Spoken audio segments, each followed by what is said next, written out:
we are still with Nonso, the professional photographer.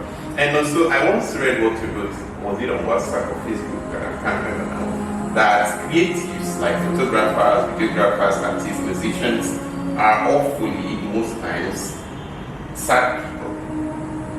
Like the more they get to the best of their work, the more sad they become. Is this true about you? Have you experienced such emotions before? I think that any creative who is really into creativity must have experienced that.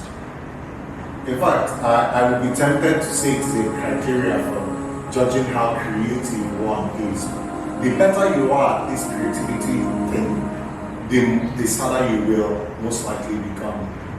The thing is, creatives tap their inspiration from the world around them. Therefore, every bit of what is happening in the world around them affects them. Unlike a normal person, a regular person might decide to wake up this morning and move from this Anambra state to Lagos state, and they fail to notice anything in particular about their environment. And therefore, they get to Lagos state and they're okay, they're happy, they're moving on with their lives, regardless of what happened on the road and the people they encountered. But a creative wakes up and walks outside and notices the weather. He goes down the stairs and thinks about life, about how it's always about ups and downs, because now I'm walking down the stairs and the next minute I'm climbing the stairs to somewhere else, and it keeps moving like that. We go downstairs, we move upstairs. That's how we keep going through life. This is just something I've imagined just by walking down the staircase. So you're thinking about everything around you. You go out, you notice the sad people.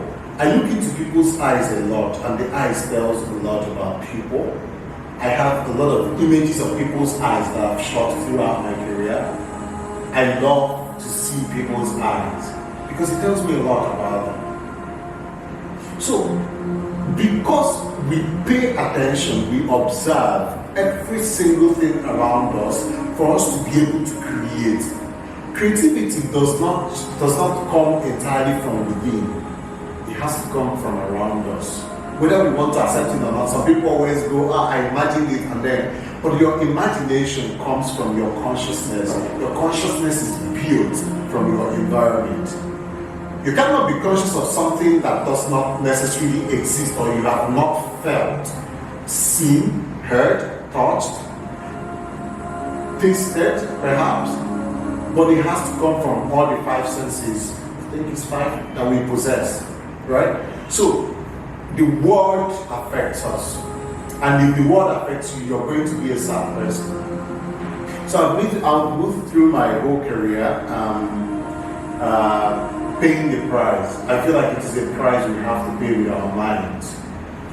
I've never really been genuinely happy.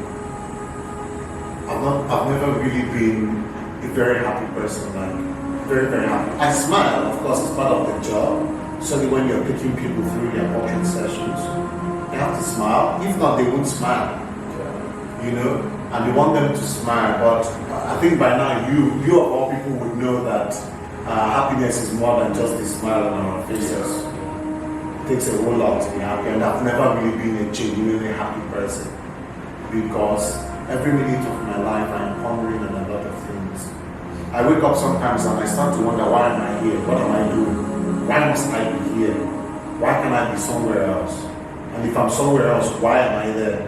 There has to be a reason why we're here. If not, we're just a bunch of animals walking around over the place. What is the purpose? And when you keep thinking about these things, I think about people that are suffering. I think about people without parents. I think about the poor and homeless. So each time I see them on the street, there are stories in my head about them. Because I look at them and I think, this is someone.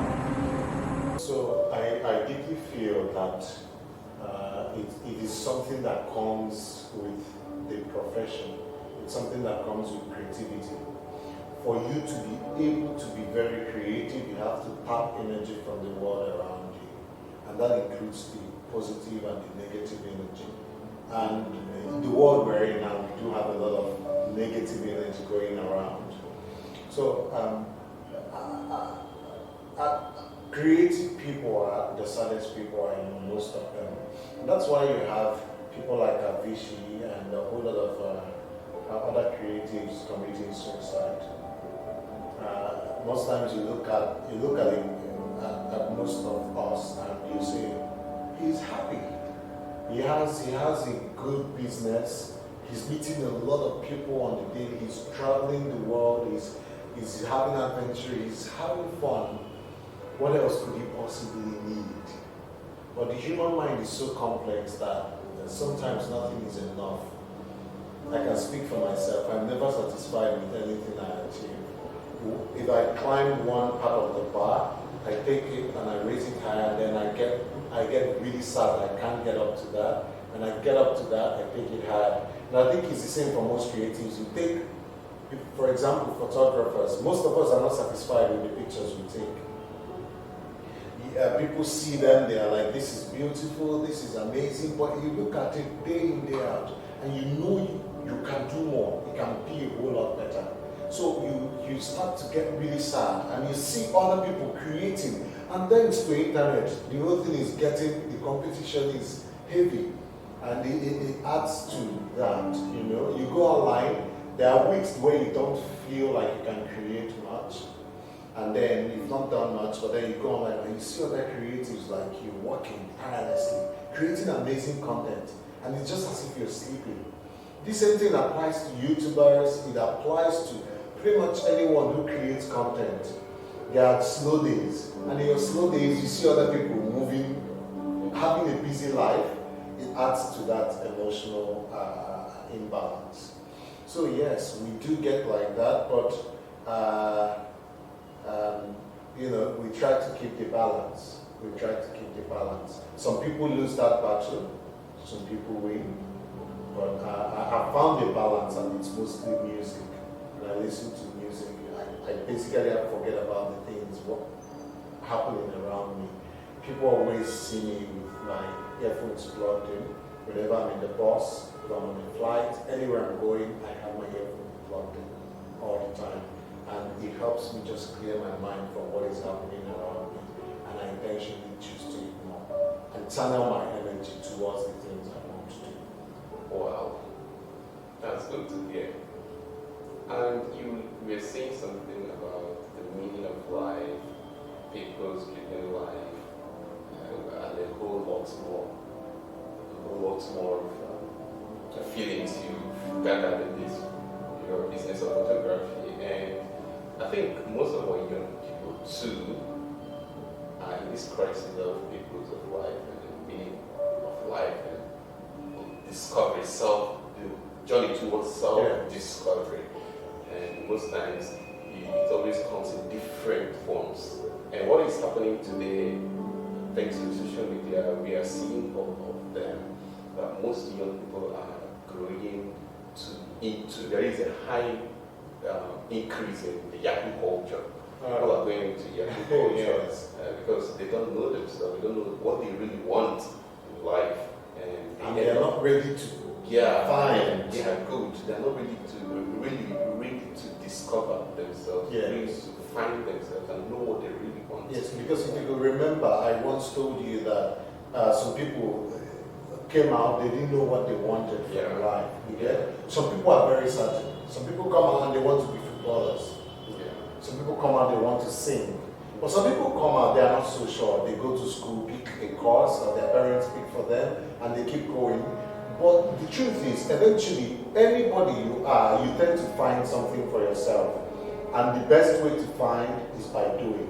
Whenever someone asks me, how do I start? I say, do. Just start doing. That's the only way to figure it out.